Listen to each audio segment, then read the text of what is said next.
హరికృష్ణ తిరుపతి జిల్లా నుంచి వచ్చాను. జేఎల్ఎం గ్రేడ్ 2 నేను పనిచేస్తున్నాను. అలాగే ఇప్పుడు సచివాలయంలో చూసుకుంటే మొత్తం 20 రకాల ప్రభుత్వ ఉద్యోగులు ఉన్నారు. అందులో మేము ఒకరిమి. అందులో ఎవరికి లేని కొత్త సర్వీస్ రూల్స్ అనేవి మాకెందుకు కల్పించాలి? అందరికీ వాళ్ళ డిపార్ట్మెంట్లో వాళ్ళ రూల్స్ వాళ్ళకి ఇచ్చేటప్పుడు మాకు కూడా అదే కదా ఇవ్వాలి. మాకు మాత్రం ఎందుకు కొత్త సర్వీస్ రూల్స్ ప్రకటిస్తారు? మీరు మా మీద మాత్రం ఎందుకు ఇంత వివక్ష?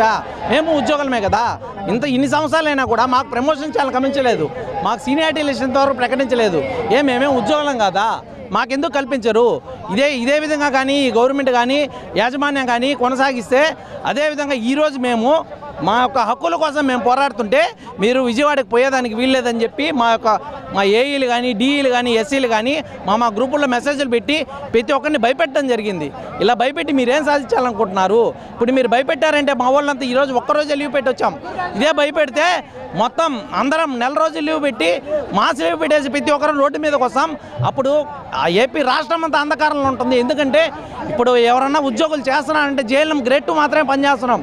మమ్మల్ని కానీ మీరు బెదిరించడం ఇలాంటివి చేశారంటే మాత్రం ప్రతి ఒక్కరికి ఇదనేది ఇంకా ఘోరంగా ఉంటుంది. ప్రతి ఒక్కరు దీన్ని ఆలోచించి మా సర్వీస్ రూల్స్ ఏదైతే ఏపీఎస్సీ మీరు పాత సర్వీస్ రూల్స్ ఉంటాయో అవి ప్రకటించవలసిందిగా కోరుతున్నాం.